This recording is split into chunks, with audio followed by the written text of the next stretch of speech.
New York Post dated January 18, 2016 at 8:23 p.m. by the Post editorial board. Caption reads, quote, "Cutting liberty out of the history taught to America's kids," unquote. Article reads, quote, "It looks like the College Board didn't really get the message. 2 years back, it beat a hasty retreat from its effort to put a hard left spin on high school American history curricula. But now it's doing the same thing with European history. The board runs the advanced placement exams, tests that measure whether a kid has learned enough in high school to place out of introductory college courses. As part of the process, it recommends textbooks, gives guidelines for AP or advanced placement class curriculum, and teacher prep, and so on. A hurricane of criticism in 2014 moved the board to fix its U.S. history package. Yet the National Association of Scholars, an independent group that supports high academic standards, reports serious problems with the new European history directives. NAS, that is National Association of Scholars Director of Communications, David Randall, warns that the College Board's latest product turns Europe's history into a foreshortened neo-Marxist genetic narrative of historical modernization powered by abstract social and economic forces. It so downplays the role of individuals that it doesn't even mention Christopher Columbus or Winston Churchill. In short, this curriculum doesn't so much teach European history as propaganda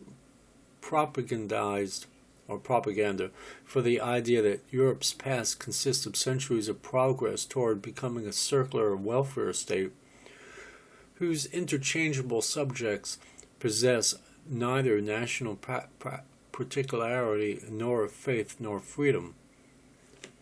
A key reason to study history is to understand the present, but this European history course wouldn't give students a clue as to why the British may well vote this week to leave the European Union. The College Board is downplaying what makes the West unique, its understanding of liberty, arrived at through centuries of hard-won progress. In short, it's taking the essence out of what it pretends to teach, unquote.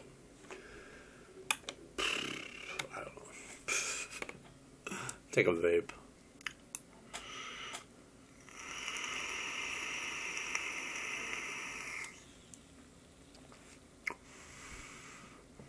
I've always respected British history, not so much that I agree with a lot of the things they've done, but they've been around for a very long time.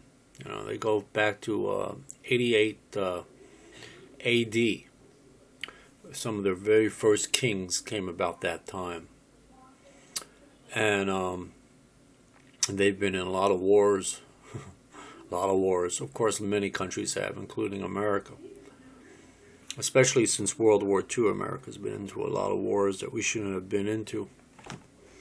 As far as liberty is concerned, no, there is no such as... as Americans, we all strive to have liberty. But we know, especially in the electronic age, or the digital age that we live in, we know that our liberty is well constricted. And now you can have ignorance is bliss, and try to convince yourself that no one's spying on you or tracking you or researching you or whatever. If you sort of put that out of your mind, so to speak. But it exists there. It goes on constantly, 24/7 by the NSA, FBI, CIA, ATF, you name it. So liberty in its concrete sense does not exist, and neither has it really existed at any time in all of human history, including British history or European history. There's always been those that will be subjected to some kind of confinement, be it in the abstract or the concrete, meaning either they throw you in prison for charges that you shouldn't have been charged with, or in the concrete sense as well. Excuse me, in the abstract sense, that is, every person should be free. Humans should be free, which I agree with abstractly, but in real terms, it never really happens. You're never really free. I mean, there's so many regulations and rules in society that you can never really do what you want to do. I mean, as long as you're not inciting or provoking violence or hurting others or other people's liberties, then it's cool. It's cool. Especially in my book, it's cool.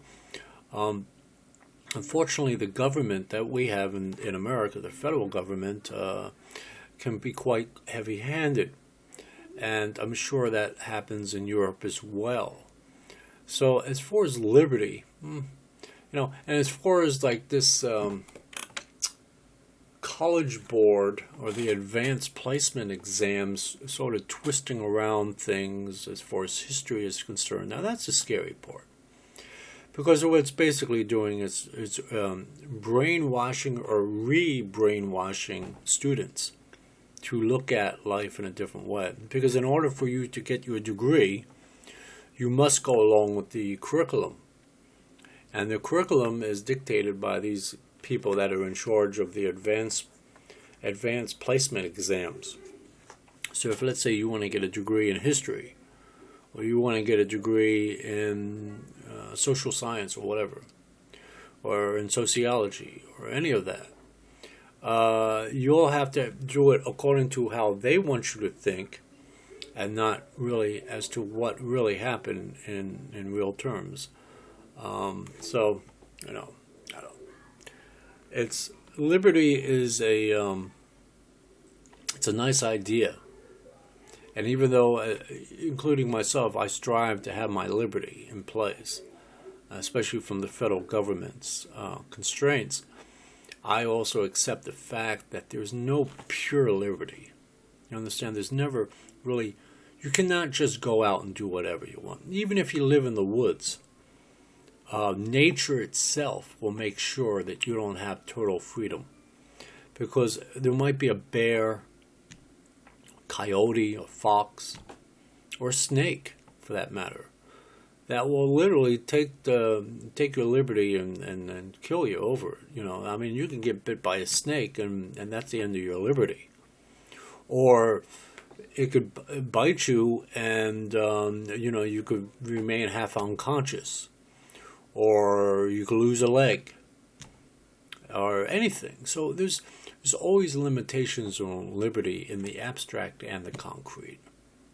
So it's just unfortunate that the people at the college board have that kind of power to steer their students in a particular way.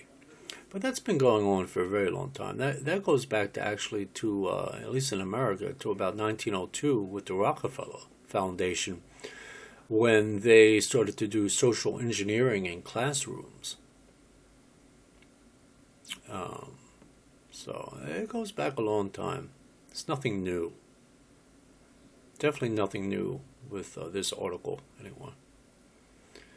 Anyway, that's it for me. Bye.